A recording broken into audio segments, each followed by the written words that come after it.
Hey guys, welcome back to Encouraging Manhood. I've been on the road for several weeks. You've maybe had a chance by now to look at some of our videos. My heart in coming to you here in these few minutes is just to give you courage for your journey, knowing that you live in a world that's trying to discourage you on a daily basis.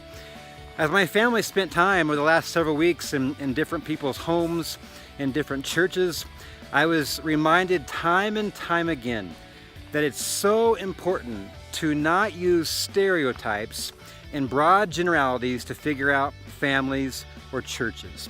It's so easy and natural for us to do, but a lot of times we'll take what our norm is as a personality in our home or in our church, what our core values are, what our lifestyle's like, and we'll look over at another family, at another church, and we'll say, well, that's just weird. They must be wrong because they're doing it differently than I.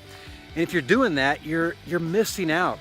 Especially in the church today, it was so clear as we had a chance to worship in several people's homes and churches that there's a lot of different ways to sing songs.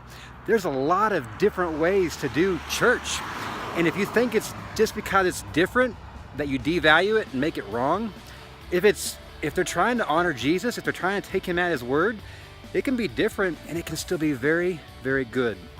What I want to just encourage you on these programs in just these few minutes is to be a man that is really willing to journey in both truth and grace. Find that place where truth meets grace. And if you're like me, you might be more of a truth-oriented person, or maybe if you're like my wife, you're more of a mercy and grace-oriented person, and you're going to trend to like to be like people like you, and you're going to look at the other kind of person and go, that's just flat out weird.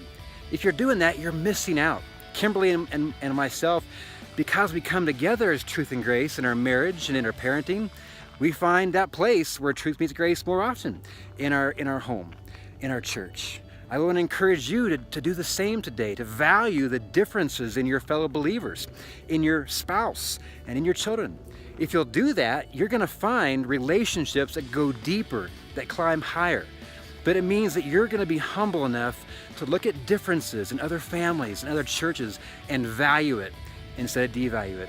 That's all for now. Blessings on you. We'll talk to you next time. Bye-bye.